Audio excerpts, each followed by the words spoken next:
everyone. Hi and welcome to Devnexus 2021. My name is Mohamed Taman, and today I'm going to present for you the importance on optional class. Do you really use option class as it should be? This is a very big question, and I have a lot of experience using this class myself, and also when I was mentoring my team. So let's deep dive to see what we are going to have today in this presentation. Uh, I'm You can catch me here on these social network links, and I will bring back these to you, and I will post it on the Q&A channel, so you can reach me at any time, and we can talk together about any topic, and especially this topic. So let's go for it. Actually, I divided my agenda today into three categories. Why I'm doing this? Because when I review the code for my team, I found a lot of things, and people are sometimes obsessed of using optional class, and sometimes when they obsess, they overuse it, and sometimes they don't know actually how to use it correctly. And even there is some guys I found like talking to me, and questions came. Okay, we use optional class, but we have null pointer exception while using optional class. Yes, it will not prevent null pointer exception, but if you use it in a correct way, it will prevent it. And it's a remedy for this ugly NEP that we have from long time ago. And the first category we will talk about this is how to survive from null pointer exception. Second one, we need to know how to return or set as certain values where there is no value present in optional. So it's an empty, and I would like to do some actions based on this, throwing an exception, returning specific values, and we are going to see this. Third category is how to really consume the option class values, because we have a lot of methods inside the class that we can use, but sometimes I found people using only one set or pair of methods, and to do all the cases that you need to get the values. And we will see how to avoid this using get and is present. That's only the option they use to solve all the problems, while we have a lot of other methods introduced in this class to solve a lot of other problems that we will have. Also, how to avoid anti-patterns, and finally, how I can use optional professionally with the stream API and with Lambda expression. So let's deep dive the first cover, the first category, how to survive from null pointer exception. And this is a question I get often from people. Hey man, I'm getting null even when I use optional class. You know why? Because let's see this recipe. Sometimes when we have this in our code, I'm getting an employee and I'm returning an optional, and I get the employee as a reference from somewhere. And as I used to do in previously, if it's not exist, I return null. So definitely, if you return null and you have an optional, any method inside option class that you're going to access will throw a null pointer exception. And this is wrong, because it's not meant to be like this. And what we need to do is to initialize the optional with empty optional. So when you call optional.get, or whenever the method that you would like to do to call is, you are safe from null pointer exception. So if you just need to say for your caller that I don't have a value in my optional, just initialize it with optional.empty. And regarding the theme of this presentation, you will always find me giving you since Java 8, since Java 11, since Java 9. So you know which and when this method is introduced in your language, because sometimes people using Java 8, Java 11, so you know when to use what. Let's see something different. Never call optional get directly, by the way, because why? Because you have an optional and you call get is responsible for getting the data. But if you call it directly without knowing the optional contain the value or not, it will definitely throw no such element exception. And this is one of the things that you have to take care of, because people say like it's an optional, if it's not exist it should return something. Okay, what if it doesn't exist?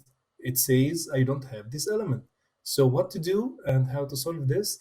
Simply, you just to check about the value first. If it exists, I can consume it. If it's not, do something else. So you can call is present, and just only if it's the value exists inside the optional, you can get the value. If it's not, you can do whatever you like. And sometimes we need to use null with methods. There is some APIs like the reflection API, and like this one, it forces you to pass null to the invoked method of the instance class. So what is the case here?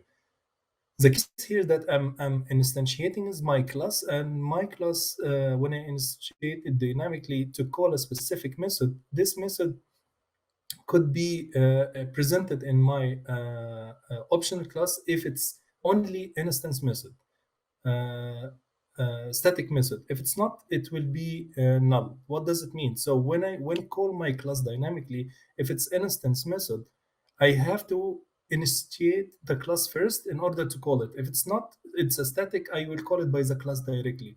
So here, as you can see, my method, I'm checking about the presence of the instance of this optional, and if it's already exist means it's instance method. So get the class value in order to instantiate it. If it's not, I don't need the value of that class to instantiate it.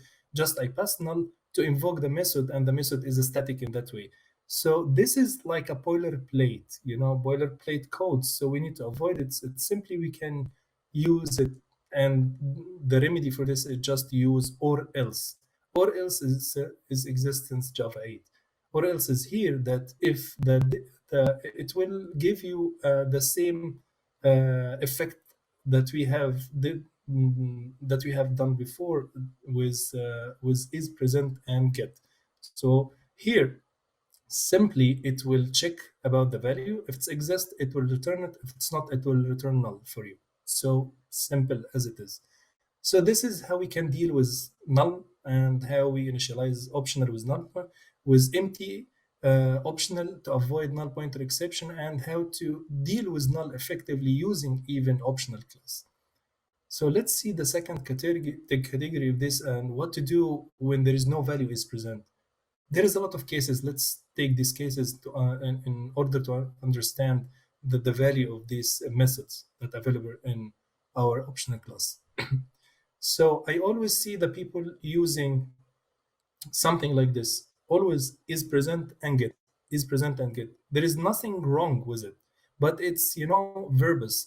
It's a lot of code that you have written in order just to satisfy some condition like this. I'm getting a status from database for a user, for example, and the user might have or might have or might not have any status. So I would like to, in this case, if the user does not have a status, I will return a standard status unknown, for example. And I do it like this. So I check first for the data. If it exists, I will get it. If it's not, I will return a string that says unknown. We can remove all of this and just introduce it with or else as we have introduced before. So or else is perfect for this one. So when to use or else? Yes, use or else as an elegant way or alternative way to set and return already constructed default value. Bear in mind this statement, already constructed, because I will tell you why now. I'm stressing on this or emphasizing about that. So as I told you, just this line will satisfy your case. Don't use or else. Why? Because there are specific cases, and it's very important. Let's talk about it. So if we have this method, for example, compute status, and it's do something, and now I would like to do the same. I would like to check about the status, and if it's not exist, I will return the status. But in this time, it's computed status. So I will use something else, not or else. I will tell you now why. Because it's performant head. And also you can say, okay, I will use this form, which I told you avoid to use it. No, it's verbose. And elegantly you can do call with or else get, and you can see from the call it takes supplier, so you can pass lambda expression, and suppliers means the field, and it will not get called until the value is not actually present. So use case, live use case. So imagine that you are getting data from the you have a query, and you'd like to check first the cache, and if it's not exist the cache, go to fetch it from the database. Okay, so I found people using or else, and they sometimes the API call takes time. And why? I already have the call, and that's inside the cache. Even if it's returned, I have another execution for the database, because or else the value inside or else it's going to be executed regardless the value of the optional class is present or not. This is the big problem. So this is why I told you use it for pre-constructed values, or else only with something static, does not involve any computation, because it will hurt your performance. It's either way, run pause the checks. So in that case, if it's sensitive and you only want to run the computed uh, uh, values or computation that you would like to do, just call or else get, because this is very important. In that case, if the value is not present, then the compute status method will be called. If it's not, it will never be called, and the data will be fetched from the cache without further call for the database fetch. You can try it and you will see the logging for that. Okay, another recipe is don't throw no such an element exception, because if we use such something like this, I'm checking about the presence of the value. If it's not, I would like to throw an exception, and we have this in our systems. And when we do web programming, and we would like to say user not found, argument, a legal argument exception for some validations, whenever the business exception that you'd like, you can do it like this, no problem. But as I told you before, it's verbose, and we have simply we can call one single method that states status or else throw. This means if the status value is present, return it. If it's not, just throw no such element exception. So it's just one line. Okay, what if I would like to throw my own exception? So, and this method, bear in mind, it's available since Java 10.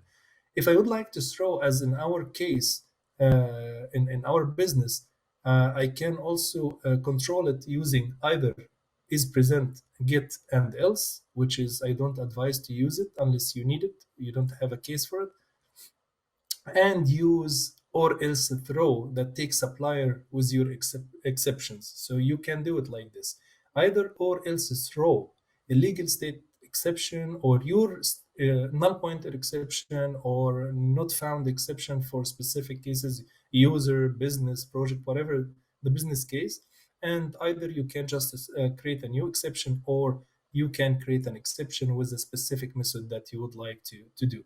So this is how you can have a control over your exception that you throw if you don't need the default exception, which is no such element exception that's thrown by the API as a default. So, and this is available since Java 8, so you don't have to have a workaround. So question number 3. So people say how to consume optional effectively. What does it mean? Yes, we have alternatives way to consume optional, and let's see how we can consume it. Here in this snippet, as I told you before and 100 times, don't use is present and get. Why? I found it this so much, and this is why I'm trying to tell you the case and what is the alternative that you can do, so you can avoid this.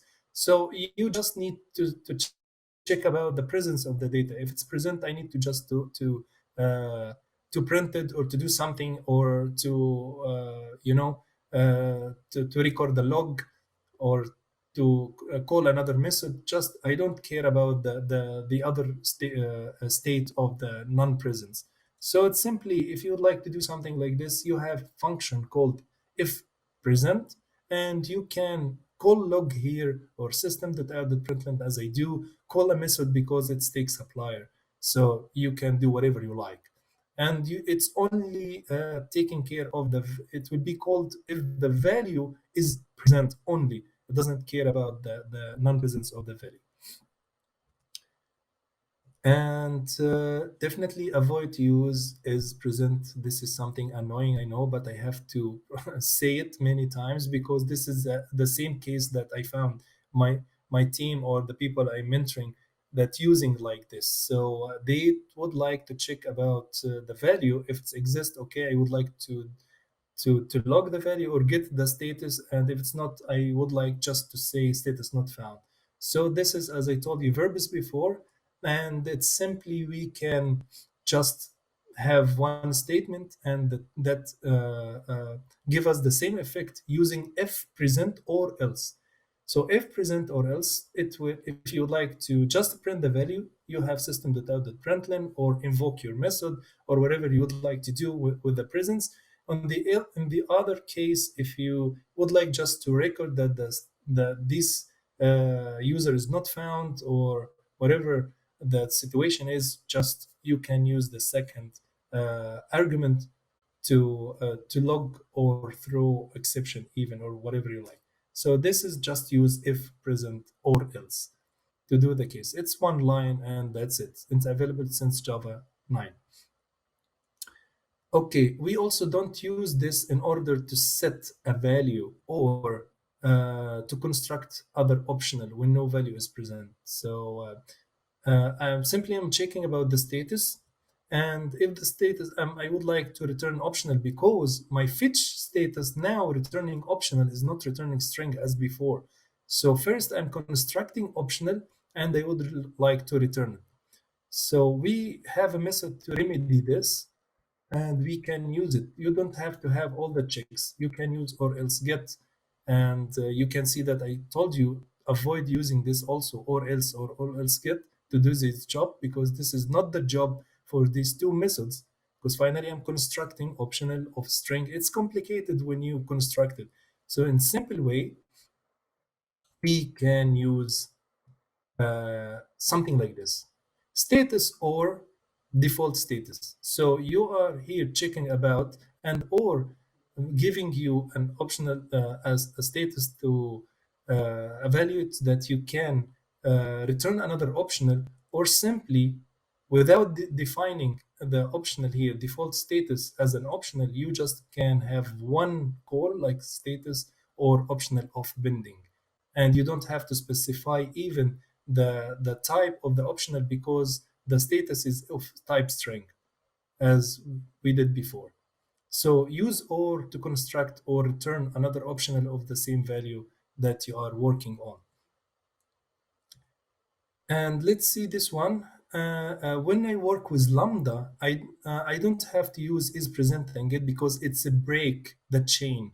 So imagine this case: I'm getting the product and I would like to filter the product's stream and to see the product that less than a specific price, and then define first one. And if I found it, I would like to check about its presence.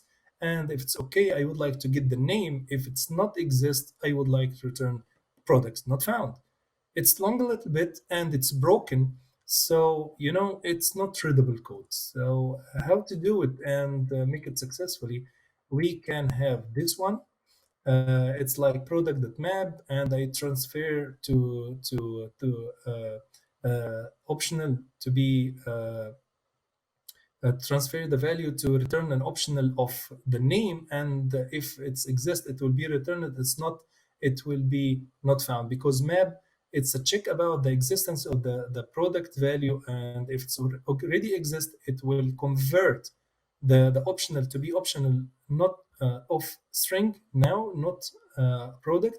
And then if it's okay exist, it will return the name optional of name, and if it's not, it will return not found exception, not found as a status. So yes, avoid this because it's still breaking your code. So what to do? So simple: chain it.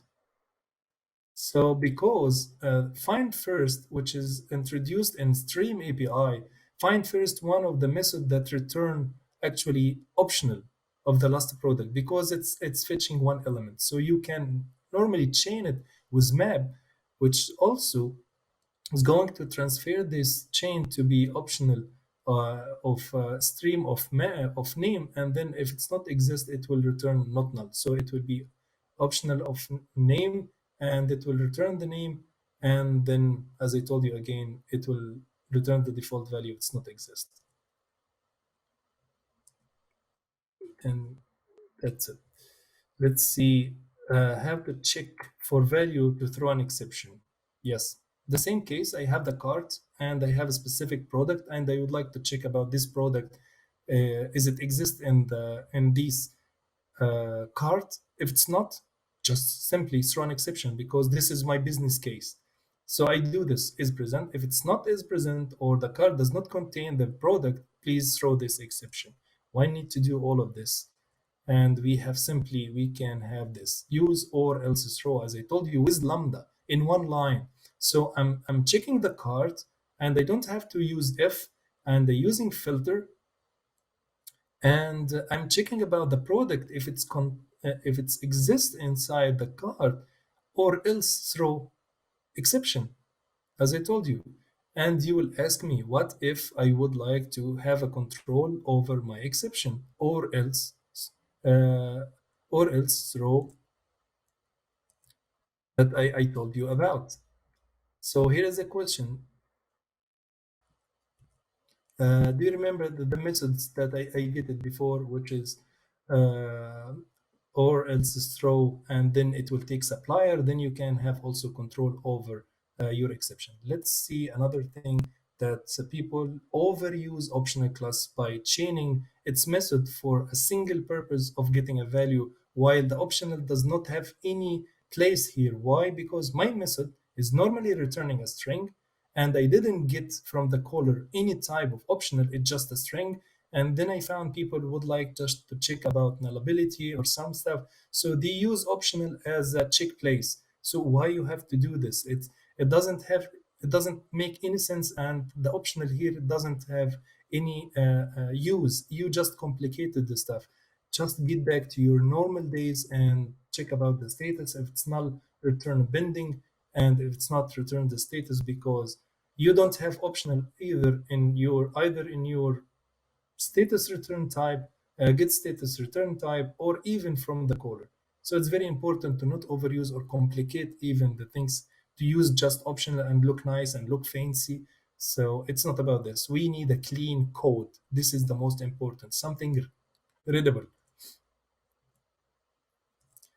So we are now in category number 5. So, okay, how I can use optional while I'm designing my API.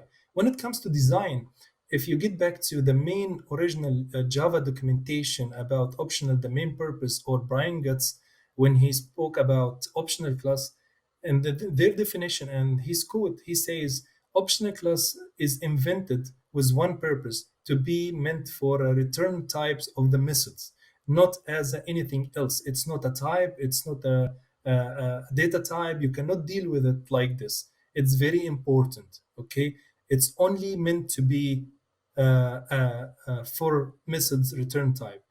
Taking that in consideration, let's see the cases that I found people trying to use. They try to use the optional as instance variables, field declaration. Either you are using it in your class or your specifically entity beans, like when you use JVA or Hibernate. And this is not good sign, because optional is a container. It's just a container for a value. And container means a class which has a memory footprint, and also it will has another value from the complicated object inside, which will have also another footprint inside the memory. And you don't need to wrap your problem with another problem. And there is also one big consideration, that optional is not serializable. So if you would like to transfer this or go to database or serialize it on the disk or transfer it over the network, it will not be included, because optional does not implement serializable. So your fields is gone. And this why it's not intended to be used as a property of the Java beans. So what to do? Just stuck to our normal design. Your data type is meant to be instance variables and instance field and all of this. Having this in mind also, it's very important to also not design it like this. Don't use it in constructor's argument. Why? Because it's complicating. You think about, I'm using optional. Optional will be make me safe, and I might have or might not have the value. So I will assume that the guy who's calling my constructor will pass optional dot empty. And I'm lazy developer, man. I'm going to just shoot a null in this call, and then you will cry because you have to take care of this. And also sometimes you are working on optional and it will break and it will throw null pointer exception. So don't do this, and you just get the status here, get method and complicate things. Return back to your normal design and just do it like this. If you would like to check about the nullability of this postal code because it's optional, do it in the get method, the getters, because you can return an optional and use off nullable. Off nullable, its job is to check about the value. If it's null, it will return empty collection. If it's not, it will return an optional of that value. That's it. So this is how you can use it. Having this rule in mind, definitely if we don't use it in constructor call, we don't never use it also in methods call, which is this another anti-pattern. Don't use it in setter methods. Okay, so it's the same concept. Just only leave your setter methods and method arguments as it is and just use it in your getter methods. Okay, I hope it's clear. So let's move to another point, using optional in method argument. As I told you, this is very big case because we have a render customer here and the card is mandatory, and I have render and it's optional, and also the name is optional, and I do these checks. And then I have like operation over the optional here and to get anonymous if it's not exist, which I can destroy your design and I will pass here instead of this null, and then you will get null pointer exception in this line. So don't assume that the caller will do what you want. You have to protect yourself. And also, can you see this method call, how it's complicated? If I'm a good developer and I'm calling your API satisfying all your needs, I will give you the card. Okay, I will give you an optional of the cooler one, the cool render, and also I don't have name, so I will give you optional dot empty. But not all the developers are the same. So imagine that I give you here optional dot empty. Instead, I will pass null. Then this line will throw null pointer exception, man. And you don't like to handle all of these. So simply stick to our normal good design, and you can leave your constructor clean like this. Check about your argument, and you have an objects class. You can check about the requirement of nullability, and you can say require null, not null, or else get the name. If it's okay, it will be returned. If it's not, it will return anonymous for you, and your method will be called cleanly like this. Amazing, huh? So we don't have to overcomplicate a lot of stuff. So another recipe, and this is if you'd like to control your null pointer exceptions instead of doing if else, using objects methods, and also if you would like to use or else over your another more control over the exceptions. So I developed my objects and then to use it with this one. Sorry, objects that require no null, and here I use my method normally in order just to throw my controlled exception that I would like instead of null pointer exception. Okay, don't use optional as a return type for empty collections. So yes, it's vague for me because list normally most of the APIs return an empty collection, and you can check about the empty collection with empty method or normally with the size. So you don't have to wrap the list inside optional. So it's anti-pattern actually, and you don't have to do this because simply we can return it like this, and you can check about the items. You can check about nullability, and you can use collection with empty list or set or map or whatever it is, and then or return the items, and you can check about the existence of the element, because finally all the collections are containers. So treat optional as a collection. It's a container, contains some value, and they would like to check. Another very bad pattern and anti-pattern that people trying to use optional inside the map, for example, to prevent such problems of passing. No, I can pass null here, and I will destroy your things. Another thing here to note that you are introducing another memory footprint. So you are just doing wrapping, as I told you, your problem surrounded by another wrapped problem, and then you will have final problem of getting null also. So don't do this, because you have to check about this, and then if it's okay, if the key cannot be found, and then you have to unwrap it, or else not found, I would like to return this. Why I have to do all of this? There is a simple case to not use all of this. You can do something like this. It's very easy, and then you can implement a single statement that take the map and the string key that you would like, and you can use map function, which is called get or default. So if the key does not present, it will present the default value for you. So you can imagine calling it here on these values will finally, this will return choose because we have it, this will return null normally, and this is will return not found because it does not exist. And this is how you remedy your code. Okay, avoid using, when to use optional off, nullable, and optional off. This is very important. The same like or else get. So if I have this value, and this value may exist as a null, you can't use off, because off does not check about nullability. It will try to access the data direct, so it will throw null pointer exception. If you have a doubt about the value of the return value from the caller or your function, it might or might not have a null, use of nullable. This is very important, because you will not get into risk having null pointer exception.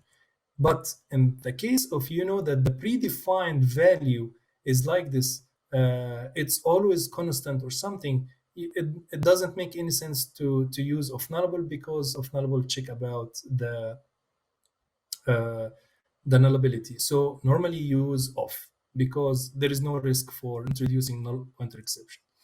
So also when we deal with numbers, I found people using generic optional to do this. There is here performance hit, which is we are dealing with boxing and auto boxing, which is, there is a lot of article dealing and talking about this performance problems. So instead, optional, luckily, we have three or four classes that deal with the primitive data type and these values. It's optional int, optional long, and optional double, and they are meant to deal with all of these data types, and it's safe to use and to avoid boxing and unboxing for non-generic optionals.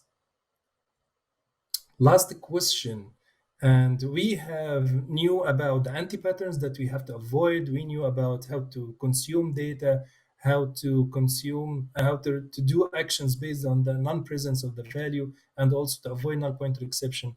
Let's see how we can use optional more and more efficiently in our cases. So when we do testing, for example, we love testing, and I assume that all of us should follow this pattern. Using TDD, and I'm doing some checking about my values. So I have actual item and I have expected, and I'm using assert equal, and then I call get for each one. So you don't have to do this. Why? You just preferably use exception item and actual item. But someone will ask me, what is the problem here? Why you don't call get? How the value will be compared? Because equal method compare the instance. No, as a Java team, they overrided the equal method for the optional to check about the value, not the class instance itself, because they know it's a container, guys. So we don't have to use it. So something like this also is very important. Don't do any identity sensitive operation with optional. If you are sure that these two optional are identical as a value, don't check and expect that ops1 equal ops2 will return true. It will return false, because they are two different references. So what to do? Just, man, as I told you, call equal methods. Equals method It's just going to check not the class instance and the reference. No, it's just the value inside them. And this is behavior will return the expected true that you are looking for. Okay, sometimes I would like to reject a value based on some preconditions, and I can do it using if is present and if so. In streams, I can use filter to check about and filter to reduce my stream. We are so lucky to have this filter also inside optional class, so we can use it like this. So if the password I get, I would like to filter the value if for existence. So it's contain the value, and I would like to check if the really length of these passwords is more than 5 is present. If it's not, if it's less more than 5, it will return the value will not be present, and is present will return false. There is no existence for this filter.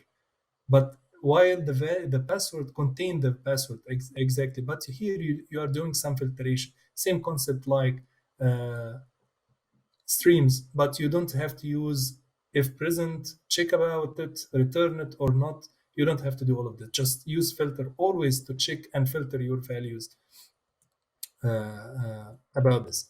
So let's see the last two recipes here. If you are using Java 11 and you would like to check about presence of something about optional, and we normally use if the I'm checking about the get cart item if the items is exist or not. If and I'm checking is empty cart, for example. So I say if not cart is present, then it's semantically it's not that clear, so I can just replace it with normally is empty. It sometimes seems trivial, but it's more meaningful when I read it. It's more clear. It's because we always trying to strive for clean code. uh, the last one before the last, don't use is present to check the values for first, then transform it. Consider this case. I have a value of a product. This product is a lowercase, and I would like to transfer it to uppercase name. So I'm checking about the lowercase. If it's present, I use optional of to construct it, and then I would like to, because I have optional, I'm using off, and then I get the item to uppercase and construct an optional and return it. If it's not, I'm returning empty optional for my message. So don't check before transformation. You can do it with map. This is very easy. If you have this, just lower name dot map and check about and transform it to uppercase, and easily map will return to you an optional of that transformed value. Another case, when to use map and flat map. And this is a big question that I get always. And to use map and flat map, let's consider this case. So we have a product, and I get products.stream, and I'm filtering. I have a products, I get the stream. I would like to filter all the product that is less than 50. Then I would like to find first one. Then when I found it, I would like to check about its presence. If it exists, I will transfer it to uppercase, and I'm here. If it's okay, I will get the name, and the name is the name of the product, which is this method get name that we are calling. So it's returning string normally. It's not returning anything else. Okay, this is very important. And then if it's not, I will return not found. And here we broke the chain. So what to do? We can use map here as like this. Here is the stream filtration find first dot map. Then I call product.getName as you see, and then I map. So I map the product value to be now as the optional of the name. Then I map it again to have this string transformed back to uppercase. Then if it will be returned as a name. If it's not exist, it will return not found. Okay. What if this method getName return optional of string? In that case, I can't use these maps, because map always wrap the value inside it into another map. So the case here, In this case, if we have optional as a return type, we broke this, we don't have to use it. Use just only flat map here. Why? Because if I used map here, it will be optional of string.